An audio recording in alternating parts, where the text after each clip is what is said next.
Alright, let's start with the first part of this lab conclusion.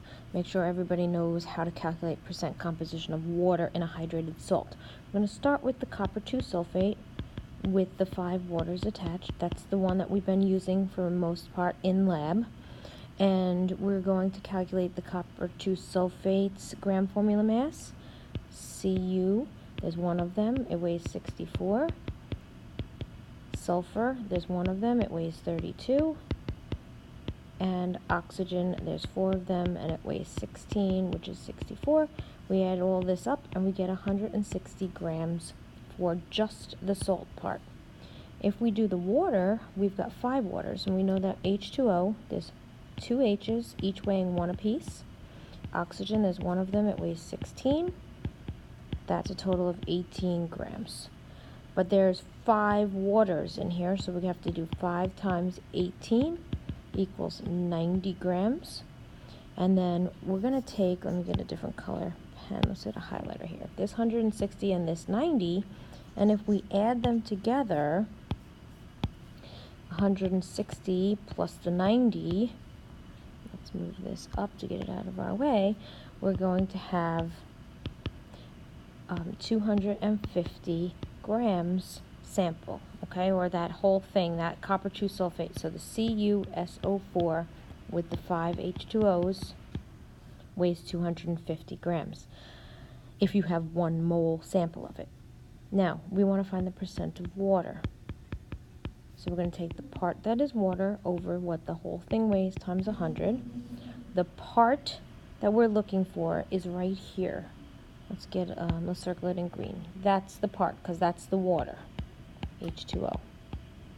Okay, so we can take that, I'm just going to move it out of our way, and we're going to put 90 for the grams of water over 250 grams for the whole thing, CuSO4 with the water attached. It's 5 H2Os. We're going to multiply it by 100. So 90 divided by 250 times 100, you should end up with 36.1% water. Now, I want you to explain that in your own words. So it would be something like this. Let's get that out of the way. Okay. You would find the gram formula mass of the salt. You would find the gram formula mass of the water. Then you would add them together, so you get the gram formula mass of the whole thing.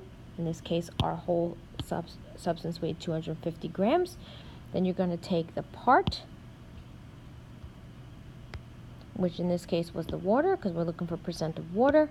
We're going to divide it by what the whole thing weighs, multiply it by 100. That gives us 36% water. Now, the second part of this says if you were given a 156 gram sample of the copper 2 sulfate pentahydrate, how much of this sample would be water? So we know from the last thing we just did that 36.1% of this sample is water, and we have a 156 gram sample. So if we think of it this way, we have 36.1% of the sample is water, which means 36.1% of 156 grams is water.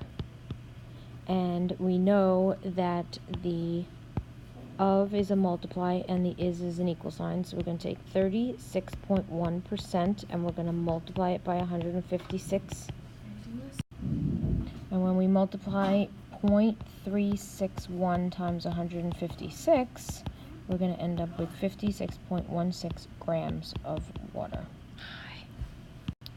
Right, and then the only thing you have left to do is to, let's get another color, is to turn this page in on your Google Classroom under lab number 12. There are 3 things I'm looking for lab number 12. There's 2 different Google Forms, and there's this conclusion page. So you're going to get a grade for all 3 of them. The 2 different Google Forms and the conclusion page. Okay, see you later.